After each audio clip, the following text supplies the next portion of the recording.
a lot of the technology and gadgetry that we've had fitted to our trucks over the last few years in the aim of fatigue is a distraction. Bells and all this sort of stuff that is constantly going on around you, and we never had that once, and all of a sudden, and I'm very sensitive to any light in the cab, especially in low light conditions, and we've got this tom that sits up on the side that's supposed to be an aid in all this with our well, it's electric work diary, and the thing has constant changes in light, and I find it a huge distraction.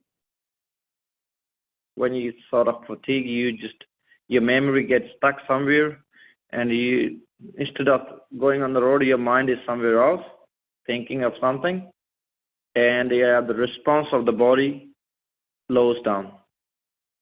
See, when you get a fatigue and something clicks, like some car pull in front of you or something, then your half of the mind is already not working, and the rest of the mind is angry. A whole lot of things, a whole lot of things going on in the background. Things at home, you come to work, you bring it to work, and you're thinking about other stuff, and it can sort of wear you down, and you just try your best. And all sorts of things, whether it be a personal thing, I've had deaths in the family, I've lost pets, or there's something, read that, like renovating a home, and your mind's going, yeah, I've got to do this, I've got to do that, and you're so busy away thinking about those sort of things. You go up the road and you think, oh, I think I've just gone past me turning. Yes, that has happened. I've driven down the road occasionally and thinking, geez, I can't remember going past there, and just mind's just blank. And geez, have I really gone this far? It's human nature to become distracted. Our minds are designed to be challenged and stimulated.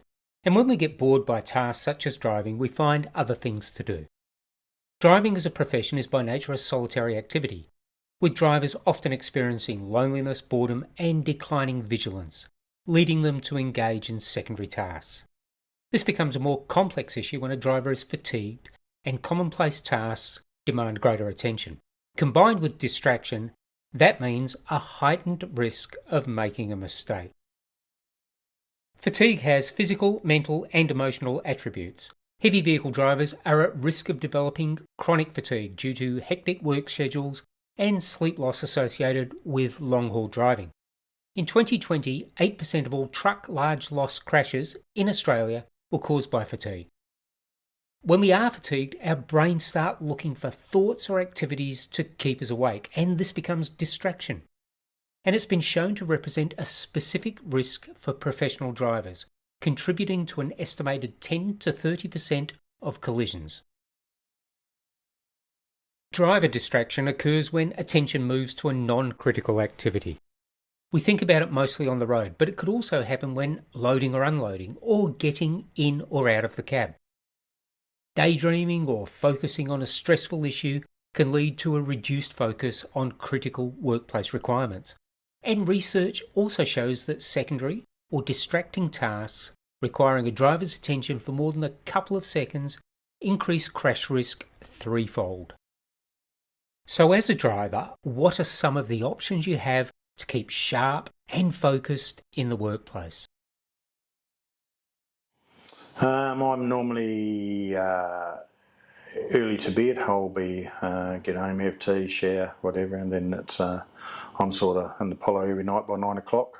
Just go to bed. I certainly have no trouble going out to sleep, but it's for how long I sleep for. It's probably the big thing. It can be 4 hours, 5 hours, might be less. You actually do try to get a good night's sleep, or at least, get your 7 or 8 hours in if you can. Sometimes I've gone to bed and my eyes are still like this. I've experienced that. It does happen, but I'm normally good at dying when I head hits the pillar, so I'm pretty good in that respect. Yeah, so.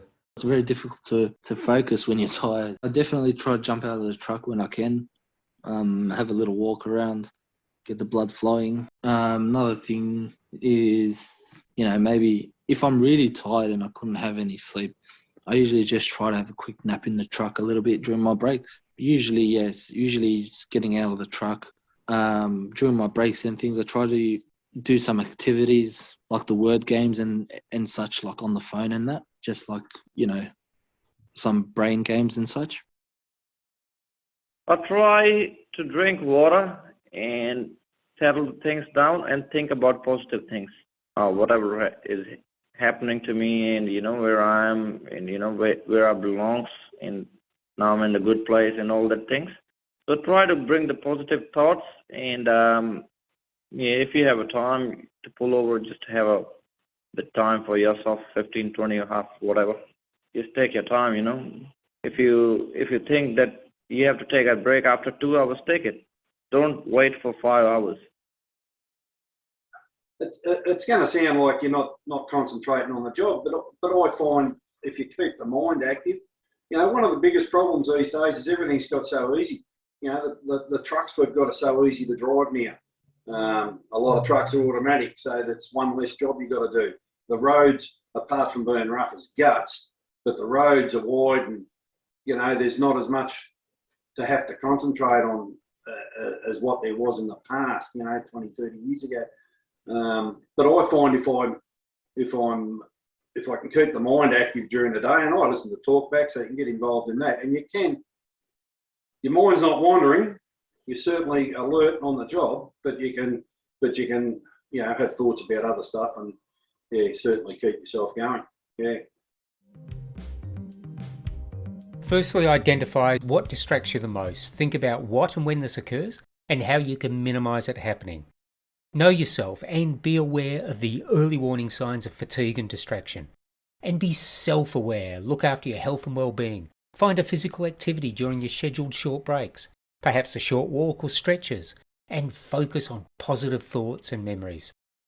Prioritise and protect your sleep. There is no replacement for a good sleep routine.